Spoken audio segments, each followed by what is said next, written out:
जंगल के गहरा अंधेरा में एक ऐसी सिविलाइजेशन छुपी हुई थी जो हजारों साल पहले स्टार और प्लैनेट्स का मूवमेंट तक कैलकुलेट कर लेते थे, जिनके पास था दुनिया के सबसे खतरनाक कैलेंडर, जिस कैलेंडर के वजह से 21 दिसंबर 2012 में दुनिया खत्म होने वाले थे। उनके रिचुअल और भी ज्यादा खौफनाक था। कहा जाता है कि अपने भगवान को खुश करने के लिए माया लोग इंसानों की बोली चढ़ाते थे। नमस्कार दोस्तों, माया सिविलाइजेशन का शुरुआत लगभग 2000 बीसी के आसपास हुआ था। ये सिविलाइजेशन आज के मेक्सिको, गुटेमाला, बेलाइज, हंडुरास और एल साल्वाडोर के जंगल और पहाड़ी इलाकों में फैले हुए थे।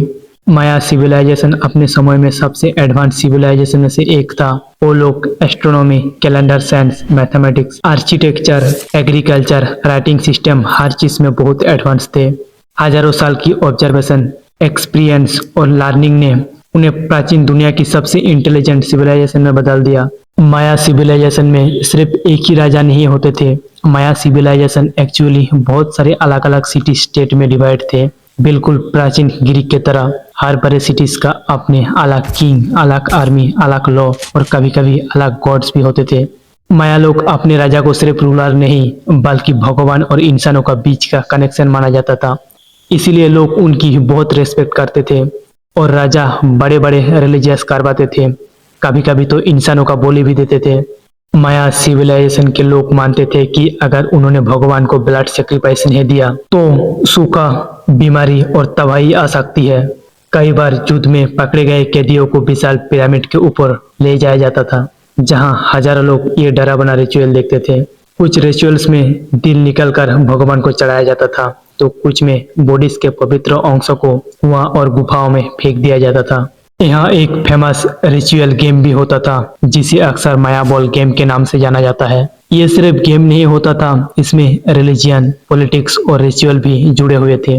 गेम ऐसे होता था कि प्लेयर्स एक हैवी रबर बॉल को हाथ यूज किए बिना मोस्टली हिप, शोल्डर और एल्बो से हिट करते थे। गोल होता था बॉल को कोर्ट के अंदर कंट्रोल करना और कभी कभी स्टोन रिंग में डालना भी होता था। ये गेम बहुत डेंजरस होता था क्योंकि जो टीम विनर होता था उस टीम के कैप्टन को बोले दिया जाता था। जी हाँ, सोच सकते हो, गेम खेला, जीता और उसे सेक्रीफाइस भी करना पड़ेगा। आपसे सवाल ये है कि आप कभी ऐसा गेम खेलना चाहोगे? ऑलमोस्ट कोई नहीं खेलना चाहेगा, लेकिन ये लोग खुशी खुशी सेक्रीफाइस भी देते थे।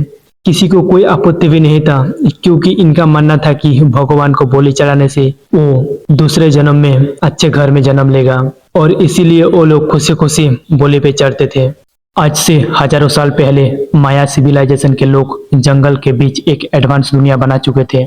इनका सबसे बड़ा काम था एग्रीकल्चर, लेकिन सोचने वाली बात यह था कि घने जंगलों के बीच ये लोग खेती कैसे करते थे। माया लोग सबसे पहले जंगल के पेड़ को काटते थे और आग जला देते थे। फिर उस जमीन पर मक्का, बीन्स, क्वास उगाते थे। बारिश का पानी बचाने के लिए ये लोग कैनल्स और वाटर रिजर्वोयर्स भी बनाते थे। लेकिन सिर्फ खेती ही नहीं, ये लोग डेंजरस शिकार भी करते थे। ज्यादातर हिरन, जागोर, खरगोश और पक्षियों का शिकार करते थे। वो लोग शिकार के लिए धनुष, बाण, भाले, जाल और कभी कभी उन्होंने शिकार के लिए पालते कुत्ते का भी इस्तेमाल करते थे, ताकि शिकार को आसानी से पकड़ा जा सके। माया लोग हर रात स्टार, मून और दिन में सूरज को ध्यान से ऑब्जर्व करते थे। वो सालों तक ये देखते रहे कि सूरज कब उगता है, ग्रहण कब होता है और मौसम कब बदलता है। इन्हीं ऑब्जर्वेशन से उन्होंने बनाया दुनिया के सबसे खतरनाक कैलेंडर। माया सिविलाइजेशन का कैलेंडर सिस्टम दुनिया का सबसे एडवांस इंसिडेंट कैलेंडर सिस्टम में से एक माना जाता है। माया कैलेंडर एक नहीं बल्कि 3 मेजर कैलेंडर थे। पहला टीजोल्क-इन कैलेंडर, इसमें 260 दिन होते थे।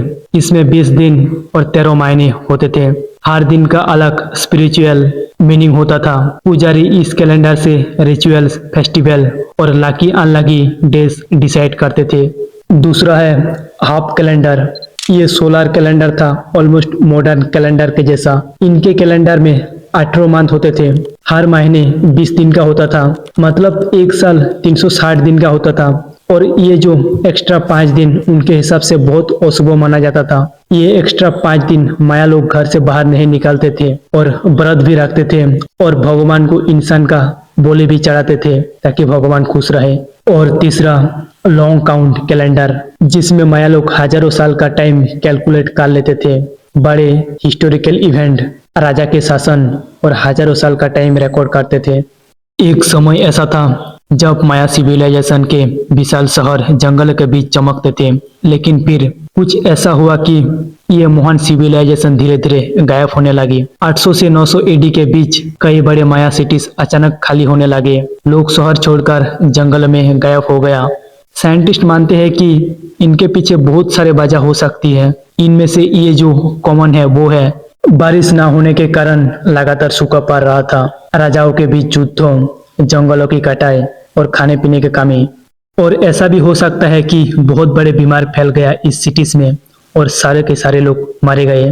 लेकिन ये पॉसिबल नहीं हो सकता, क्योंकि बड़े बीमार या कोई वायरस आया तो पूरा के पूरा एक साथ तो नहीं मर सकता। 1-2% लोग तो जिंदा रहेगा, लेकिन ऐसा भी नहीं हुआ। दूसरा, ऐसा भी कहा जाता है कि ये लोग अपने भगवान, अपने रिचुअल और अपने भविष्यवाणी को बहुत विश्वास करते थे, तो उनके माया कैलेंडर के भविष्यवाणी के हिसाब से वहां रहना ठीक नहीं है। और सुबह है कुछ बड़ा दुर्घटना हो सकता है, इसीलिए माया लोग उस सिटीज को छोड़ने का फैसला कर लेता है और धीरे धीरे उस जगह से सारे लोग गायब हो जाते हैं और बड़े बड़े टेम्पल्स और पिरामिड विराम हो गया और घने जंगलों ने पूरी शहर को ढक लिया।